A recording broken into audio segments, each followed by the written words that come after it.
Welcome to this video. In this video, we are going to see about the experiment called characteristics of reciprocating pump. This is the reciprocating pump. As we have already seen the centrifugal pumps, the both pumps are more or less similar, but here the time taken for the water transformation will get differs. Reciprocating pumps take more time compared to the centrifugal pump. The experiment process is more or less same from the centrifugal pump. First, we have to here also it is also consists of sorry pressure gauge and vacuum gauge. Vacuum gauge will be connected to the motor. In centrifugal pump also the vacuum gauge will be connected to the motor. Okay, in any kind of pumping system, we have to connect the vacuum pump through the motors. First we have to adjust. Here also the same procedure. We are going to calculate the efficiency of the reciprocating pump. For identifying the efficiency, we have to calculate we have to note down the values of pressure gauge, vacuum gauge, and again time taken for one revolution from energy meter and time taken for water rise 10 centimeter in the collecting tank. For calculation, we have to consider the area of this collecting tank, which is 30 into 30 centimeter. Once we start the experiment, here also this is the valve which will help us to adjust this pressure gauge value. We have to set this pressure gauge value. For identifying the maximum efficiency of this reciprocating tube, we have to take at least 4 values of this pressure gauge. From this pressure gauge, we have to vary 4 different values. Either first we can get here it consists of 0 to 4. The range is 0 to 4.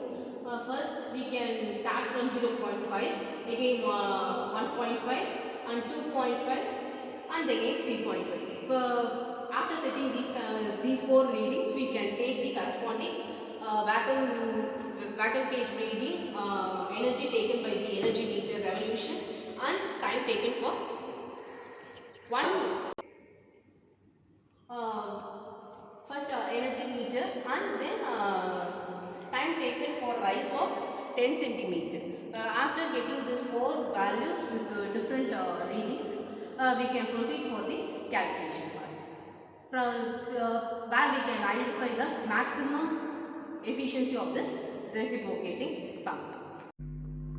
For calculation of the reciprocating pump, we have to identify the total head, actual discharge, theoretical discharge, slip percentage, input power, output power. Afterwards, we can identify the efficiency of the reciprocating pump.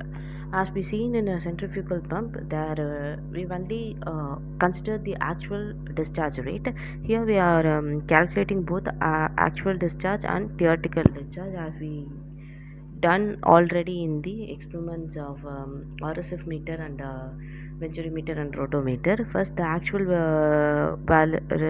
the discharge reading can be calculated through Q actual is equal to A into R divided by T, which is the same formula, and Q theoretical, which is theoretical discharge, is equal to A into L into N divided by 60, where you can see A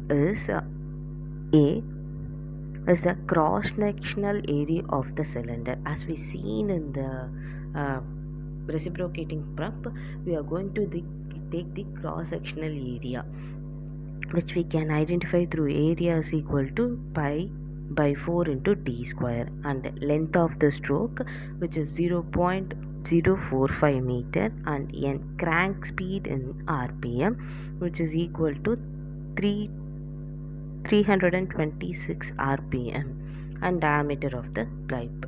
To calculate the slip value, the formula is theoretical discharge minus actual discharge divided by theoretical discharge into 100.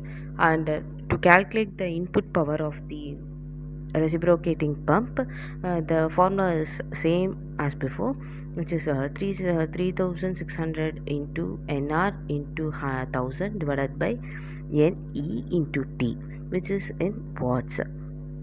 nr is equal to number of revolution of energy meter, which is 10, and ne is equal to energy meter constant 1600 revolution per kilowatt hour, and t is equal to time taken for nr revolution in seconds. The output power is also same as before, rho into g into q into h divided by 1000, as we see in a centrifugal pump. Rho is nothing but your density of water, g is nothing but your acceleration due to gravity, and h is total head of the water. For this we can for the total head of the water we can identify through the formula hd plus hs. Here the hd is equal to delivery gauge reading into 10 power 4 divided by density of water. For hs, density of mercury divided by density of water into suction gauge reading, which is also called vacuum gauge reading, into 1000. For density of mercury, it is 13,600 kg per meter square. After identifying this, we are going to identify the efficiency. Eta is equal to output power divided by input power into 100.